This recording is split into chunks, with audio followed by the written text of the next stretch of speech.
Men senga ochiq-sochiq kiymagin deyapman. Sezossan-a, 2 kundan beri asabimiz bo'lsin. So'y yig'ishtir gapingni. Kiymaysan deyapman. Bormaysan, ko'chaga ham chiqmaysan. Bo'pti, menga qara o'rtog'im keldi, keyin gaplashamiz. O'rtoq, gap bo'lishi mumkin emas. Men shu hisoblariga 5 ketaman-da, hamma narsani qoyillatasan. Erkak kishi bo'lgandan keyin shunaqa bo'lish kerak-da, o'rtoq. To'g'ri, lekin bitta katta no tomoning bor-da. Qanaqa?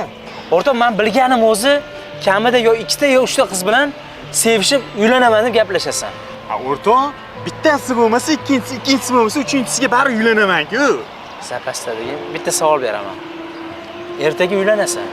Alloh taolo senga qiz farzand bersa-da, o'zingga o'xshagan bir maraz odamdan sovchi kelsa, qizingni berasanmi? Nega hamma aqllilik qilaverasan? Qatdan bilasan? Qiz bo'ladimi, o'g'il bo'ladimi? O'zim bilaman, menga o'rgatmalaring, xo'p? Bu aqllilik qilish emas. Shu, Foydasi yo'q senga. Chex bo'pti mashinaga. Avvalambor o'zingizga bo'lgan, haqiqatdan seva oladi avval o'zini sevgan. Sevgini izlang.